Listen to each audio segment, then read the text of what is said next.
And then I'm going to come over on the medial side. Your chair's a little higher than mine, but that's no big deal. I And can again, make it come down. up here. You just flip the little button in and you'll... I don't want to flip it because I'll end up with my big ass on the floor, which is probably a really bad idea. And we don't want to do that. And then you can't see it very well, but we're going to go to 1.5 here, and you're going to see that difference in the heel height here.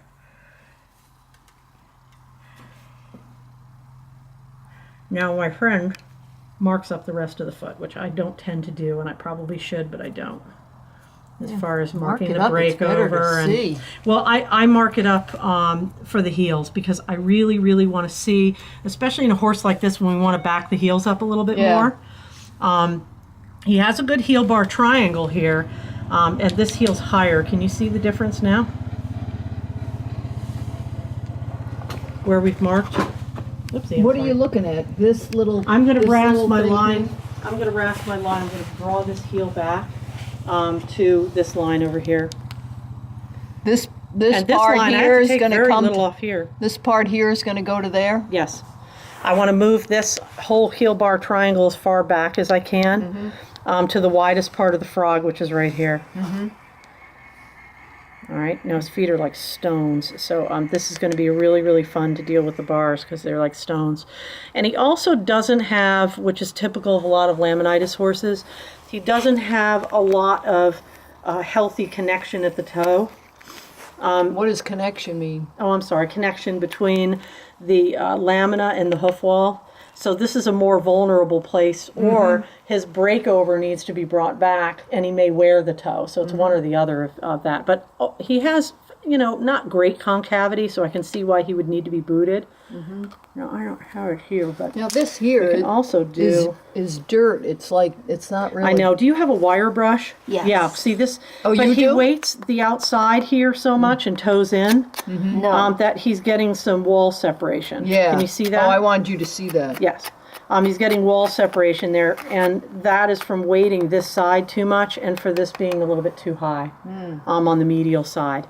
And when we go in and roll this wall a little bit, because sometimes we don't want to go down beyond live sole, so I'm actually going to angle my rasp, and I'm going to take the outer wall down out here so that I'm not getting into sole. Is that clear? Does that make sense? And when we roll this, it takes the pressure off of the hoof capsule jamming into the cornet band. Does that make sense? Yes. And that enables that hoof wall to relax and drop down a little bit. Because I haven't sighted the front of his foot, but I'm betting that he might be a little bit pushed up on the medial side because he's a little bit longer. And the reason it looks more level to you is because the cornet band, the hoof capsule is jamming up into the cornet band a little bit. Do you follow what I'm saying? So that makes this overall appearance appear to be pretty level. So you want to sight it all which way in order to see that. And I mean, I can see that this heel is higher than this heel. Now maybe he wore it that way. This is also a heel that's growing a little bit more forward than the medial heel. So it's not a surprise it's a little bit higher. Does that make sense? Because if this were growing as forward as this one, they might actually match each other, but we don't want that. We want to draw these heels back a little bit more. Does that make sense?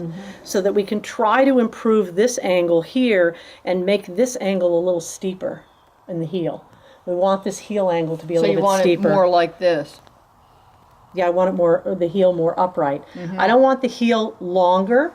I want to chase that heel back by backing the toe up and carefully pulling the rasp back and bringing the heel, the whole heel bar triangle, heel buttress, whatever you want to call it. We want to bring this as far back as we possibly can.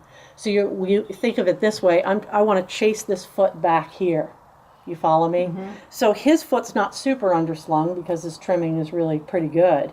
I mean, you're doing a nice job, but we have to continue to chase this back without losing toe height. The only way you don't lose toe height is rasping the toe and backing it up from the top on the hoof stand. If you touch it on the bottom here, he's probably going to be sore because you're not going to be that far from live sole down here, and we don't want to disturb the toe callus. Well, I call this the toe callus. Some people call it other things, but I call it the toe callus. And he could certainly have more sole depth. I need that. I could use actually. I don't know if I can see this thing. I don't know if I can bring my glass.